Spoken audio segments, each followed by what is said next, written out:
मैंने सोचा कि थोड़ा लाइव आ जाते हैं। बहुत लोग परेशान देख के खुद भी बहुत ज़्यादा परेशान हो रहे हैं, तो मुझे ये सारी चीज़ें अच्छी नहीं लग रही है।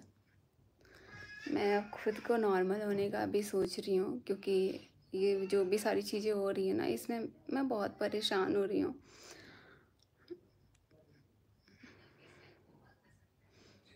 अभी आप लोगों से थोड़ा बात कर लेते हैं।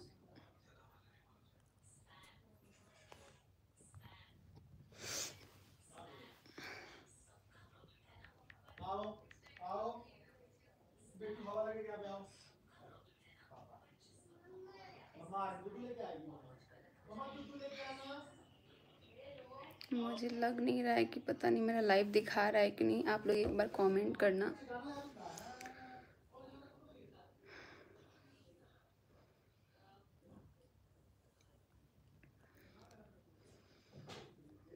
कैसे हैं आप? ठीक हैं? सरिता जो बोल रही है क्या सच है? अभी तो बात करने की कंडीशन में नहीं है, लेकिन ये जो भी सारी चीज़ें हो रही है ना, इसमें बहुत परेशान हो रहे हैं हम। बहुत परेशान किया जा रहा है मेरे को, और चाह के भी हम इन सारी चीज़ों को ना भूल नहीं पा रहे हैं। जब भी कहीं रह रहे हैं ना, बहुत नॉर्मल होने का कोशिश कर रहे हैं कि ठीक है, नॉर्मल हो जा रहा है। फिर ना वो हमारे माइंड को बार बार अटैक कर रहा है। जो भी अभी मेरे साथ हुआ है, मुझे लगता है कि किसी के साथ नहीं होना चाहिए। अलका बहुत परेशान कर रही है जी। परेशान की क्या बात बोले, ऐसे ऐसे शब्दों का मेरे लिए यूज किया गया है, ये क्या ही बताऊं। अभी लाइव आने से पहले मैं बहुत थोड़ा सा लगा कि चलो नॉर्मल आते हैं, लेकिन बहुत सारी चीज़ें हो जा रही ना, जो कि मेरे को तोड़ने का कोशिश कर रही है। मनीषा तुम स्ट्रांग रहो, तुम क्या छोड़ दो। कल मेरा पेपर भी है, लेकिन मैंने पेपर भी छोड़ दिया अपना, क्योंकि इतना मेंटली परेशान होने के बाद पेपर नहीं दे सकती मैं। मनीषा तुम अपने हस्बैंड को माफ़ कर दियो क्या? नहीं, इस चीज़ पे बहुत लोगों का सवाल भी आ रहा है, बहुत सारे कमेंट्स भी आ रहे हैं कि तुमने अपने पति को माफ़ कर दिया क्या? माफ़ तो मैं कभी ज़िंदगी में नहीं करूँगी, मरते दम तक मैं माफ़ नहीं कर सकती हूँ, क्योंकि मेरे साथ चीट हुआ है। और मैं साथ में रहूँगी, लेकिन पहले जैसे साथ में रहने के बाद भी हमारे बीच दूरियाँ रही है ना, तो वही सज़ा है कि दूरी तो रहेगी। कभी माफ़ नहीं कर सकती हूँ मैं इस इंसान को, चाहे उसको। लेकिन एक होता है ना, सब लोग बोल रहे हैं चांस दे दो, चांस दे दो। चांस देना कोई बड़ी बात नहीं होती है, लेकिन जो चीज़ें हुई है ना, चीटिंग, धोखा, जितनी भी औरतें अगर लाइव देख रही हैं ना, एक बार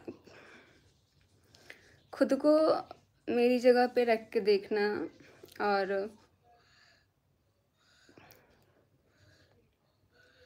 देखना और फील करना कि क्या इंसान को माफ़ कर देना चाहिए। माफ़ तो ज़िंदगी में नहीं कर सकते हैं, लेकिन अगर किसी को लगता है कि डिवोर्स दे देंगे, तो ये भी पॉसिबल नहीं है। मैं ऐसे तो माफ़ नहीं करूँगी, ना ही डिवोर्स दूँगी, ताकि किसी को ये लगे कि हाँ, ये तो डिवोर्स दे देगी, दूसरी शादी कर लेगी, और इनका जो काम है ये अपना कर लेंगे। ऐसा हम होने नहीं देंगे।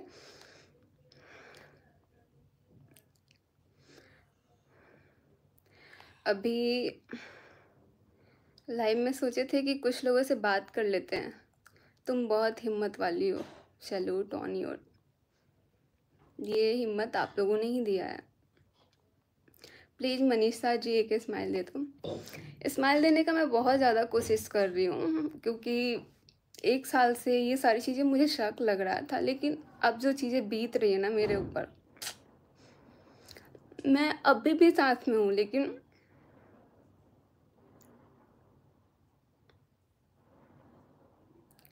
वैसी फीलिंग नहीं आ रही है।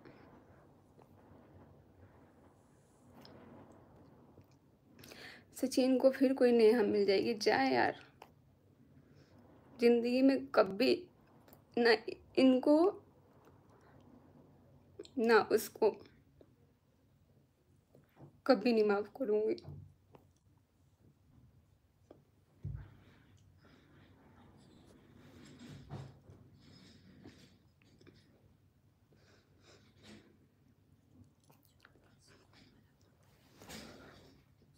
यार मेरे को सच में आंसू आ रहा है।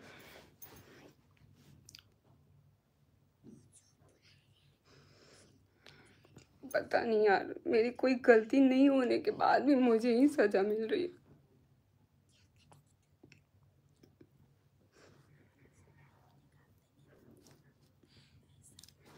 सब कोई साथ है मेरे, लेकिन मैं अपने आप को फिर भी अकेला फील कर रही हूँ, क्योंकि इतना बड़ा चीटिंग हुआ, इतना बड़ा चीटिंग। और बहुत लोग को लग रहा है कि माफ़ कभी नहीं माफ़ करूँगी, कभी नहीं, ज़िंदगी में नहीं माफ़ कर सकती हूँ मैं।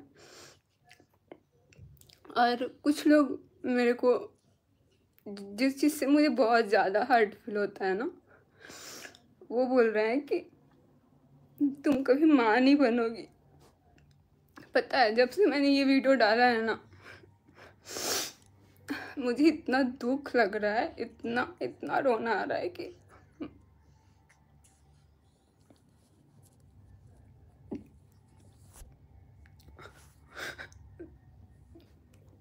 पता है, मैं बच्चों से बहुत प्यार करती हूँ, चाहे वो हमारा बच्चा नहीं है, लेकिन चाहे वो हमारी ननद की बेटी हो, चाहे वो किसी का बच्चा हो, मैं बहुत प्यार करती हूँ। और मुझे तो लगता है किसी का बददुआ लग गया है मुझे, क्योंकि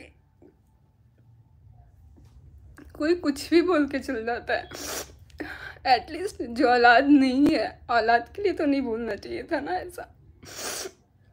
औलाद के लिए बोला गया, एक इंसान ने नहीं बोला, बहुत लोग बोले, बहुत लोग, बाज है, औलाद नहीं हो रहा है। जब यहाँ पे किट्टो की गोद भराई में आए थे ना, तो ये चीज़ें मुझे बहुत हर्ट की थी, क्योंकि उसका गोद भराई हो रहा था ना, तो मुझे लग रहा था कि मेरा भी बेबी हो, मेरा भी गोद भराई हो, मेरा भी सब कुछ हो। पर नहीं, मुझे लगा कि अब शायद इसके बाद कोई नहीं बोलेगा, लेकिन अभी भी दिल से बद्दुआ वैष्णो माता का। जब से मैंने ये सब चीज़ें सुनी है ना, सुबह में, शाम के टाइम हमने व्लॉग डाला था, मुझे बहुत रोना आ रहा है। मैं अपने आप को कंट्रोल नहीं कर पा रही हूँ। मुझे लग रहा है कि ना, मैं भाग जाऊँ कहीं अलग जगह पे, अकेली रहूँ, अकेले मैं बातें करूँ, क्योंकि एक औरत की लाइफ में ना, जब उसकी शादी हो जाती है ना, तो उसको ये धन दौलत से ज़्यादा ना, उसको औलाद का बहुत वो लगता है कि एक औलाद हो जाए।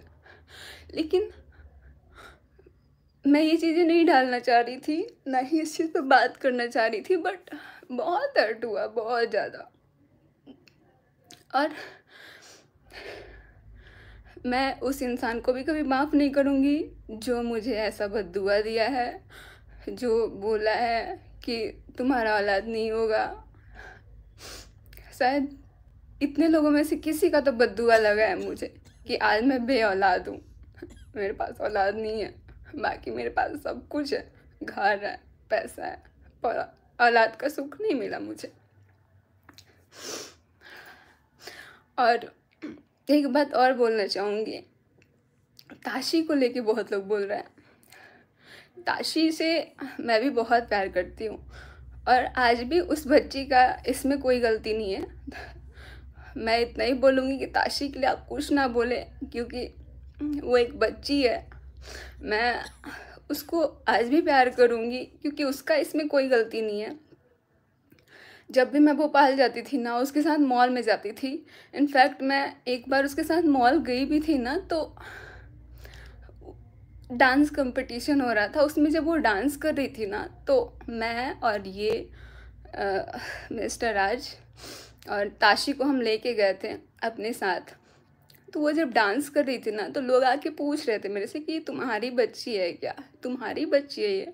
मुझे लगता था, मैं उसको अपनी बच्ची की तरह ही समझती थी, चाहे वो हमारी ननद की बेटी हो, चाहे वो ताशी हो, क्योंकि उसकी उसमें कोई गलती नहीं है।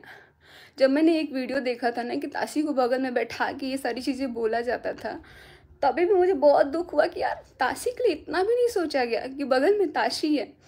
और आज लोग ताशी को लेके इतनी सारी बातें कर रहे हैं। इतना ही बोलेंगे कि उसके लिए कुछ भी गलत मत बोलिए, ताशी का इसमें कोई कसूर नहीं है, वो एक बच्ची है। और बहुत लोग को मतलब मैंने देखा है ऐसा बोलते हुए कि ताशी ना मनीषा दीदी आपके जैसी लगती है, वो आपकी बच्ची लगती है, ऐसा ऐसा बोलते हैं। चाहे वो हमारी ननद की बेटी है ना, उसको भी जो बनिया है ना बोलते हैं। मुझे बहुत दुख लगता है यार उसको। अभी कुछ लोग ना एक टारगेट बना रहे हैं उसको लेके, तो ये चीज़ें ना मुझे बिल्कुल अच्छा नहीं लग रहा है। उसकी कोई इसमें गलती नहीं है। आप लोग उसको बद्दुआ उसको लेके कुछ मत बोलिए। सचिन यार बहुत गलती हुआ है, सामने वाला मेरे से माफ़ी मांग रहा है जो है मेरा, लेकिन मैं आज भी माफ़ नहीं कर सकती हूँ। अभी मेरे को नहीं लगता है कि मैं बोलने के कंडीशन में हूँ। मेरा ना ये एकदम मन घबरा रहा है, इतना ज़्यादा उल्टे पुल्टी बातें, ये सारी चीज़ें सुन के। जिन्होंने आपको इतना सताया, वही तो मुझे समझ नहीं आ रहा है कि ये इसमें हमारी गलती कहाँ से है। जो चीज़ें मैं इतने सालों से झेल के आ रही हूँ, इतने सालों क्या 1 साल से, और उसके बाद भी ये जो चीज़ें हो रही है ना, इसमें मैं बहुत ज़्यादा पिस रही हूँ, बहुत ज़्यादा। चाहे वो किसी भी तरीके से आप बोल सकते हैं। कोई बोल रहा है तुम अपने पति को सपोर्ट करो, माफ़ कर दो। मेरे लिए मेरे बस का बात नहीं है माफ़ करना, मैं तो नहीं माफ़ कर सकती हूँ। और उस इंसान को भी कभी माफ़ नहीं कर सकती हूँ अपनी ज़िंदगी में, ज़िंदगी भर नहीं माफ़ कर सकती हूँ मैं।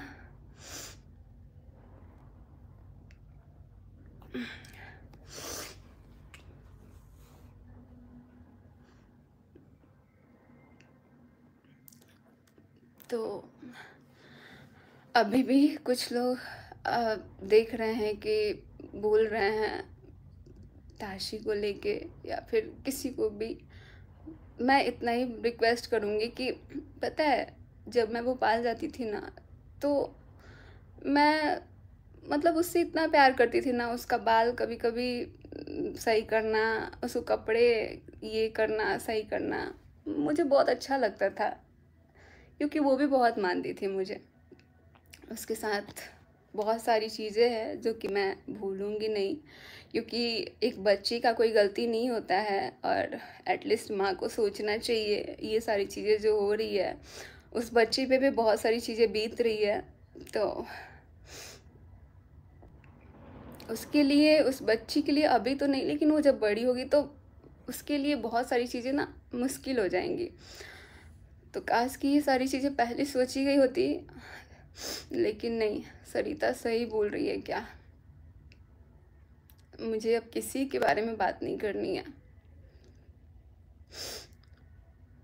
बस मेरे को एक चीज़ ना, देखो, अगर कोई बंदा ना मुझे परेशान करना चाहता है ना, तो पता नहीं क्यों शादी के बाद मैंने 2 साल तक सोचा ही नहीं कभी बेबी के लिए। लेकिन जब सोचने का टाइम आया ना, तो ये सब चीज़ें होने लग गया। और बहुत ज़्यादा मुझे लगता है कि यार लाइफ में ना एक बेबी को होना कितना ज़्यादा ज़रूरी होता है। लोग बोलते हैं बॉन्डिंग ठीक हो जाती है, लेकिन मुझे बॉन्डिंग ठीक करने के लिए भी नहीं चाहिए था। मैं बच्चों से बहुत ज़्यादा प्यार करती हूँ। मुझे लगता है कि मैं, जो होता है ना लड़का, मैं बेटी जो होती है ना, बच्ची, बेबी गर्ल, तो मुझे बहुत अच्छा लगता है। बेबी गर्ल से थोड़ा मेरा अटैचमेंट ज़्यादा है।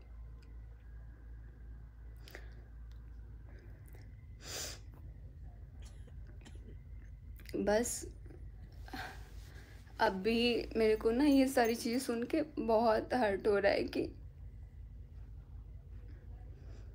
क्या ही बोलूँ मैं। अब आगे मेरे को नहीं लगता है कि मैं बात कर पाऊँगी, इसलिए मैं लाइफ को भी एंड कर रही हूँ। और माफ़ मैंने नहीं किया है, बस साथ दिया है, जो कि एक पत्नी को देना चाहिए। क्योंकि इस चीज़ में सबसे ज़्यादा परेशान एक पत्नी हो रही है जिसका कोई कसूर नहीं है, जिसने अपना 100% दिया, चाहे उसके दुख में चाहे सुख में। लेकिन मेरे साथ तो गलत हुआ है। ये चीज़ ना मेरे दिमाग से जा ही नहीं रहा है। मैं कहीं भी रह रही हूँ ना, अभी मैं अमित किट्टो के यहाँ आई हूँ ना, तो थोड़ा सा मेरा माइंड डाइवर्ट हुआ है, क्योंकि यहाँ सब लोग सामने हैं, पास में है, लेकिन जब भी मैं कहीं अकेले बैठी हूँ ना, अपने आप को अकेले पा रही हूँ, तो ये चीज़ें मेरे दिमाग में ना बहुत वो हो रहा है। और अभी ना थोड़ी देर पहले मेरी ननद का भी फ़ोन आया। पता नहीं यार उनको कैसे पता चल जाता है कि मैं परेशान हूँ। वो मेरे को फ़ोन करके बोले, भाभी अब ठीक है ना। मेरे को लगता है कि मम्मी से भी ज़्यादा मैं उनसे बहुत अटैच हूँ, और वो मेरे को बहुत सारी चीज़ों को गाइड करती हैं। लेकिन मेरे दुख को ना वो, क्या ही बोलूं, मेरे दुख को वो बहुत अच्छे से समझ रही हैं। अभी मेरा सिचुएशन मुझे लगता है कि वो बहुत अच्छे से समझ रही हैं। उनका जैसे ही फ़ोन आया ना, लाइव आने के पहले तो ही मेरा आंसू नहीं रुक रहा था, क्योंकि मुझे जो प्यार चाहिए था ना, कभी नहीं मिला। पता नहीं कौन सा पाप किया था कि ऐसी चीज़ें हमारे साथ हुई। मैंने सोचा भी नहीं था कि ज़िंदगी में ऐसा भी होता है। ठीक है, गलतियाँ होती हैं, पर इतनी बड़ी गलती को ना माफ़ करना मेरे लिए इजी नहीं है।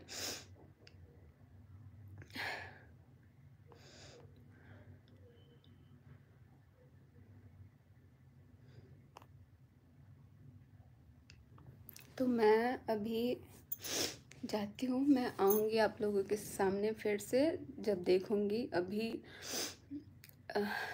मैं एंड करती हूँ लाइव को।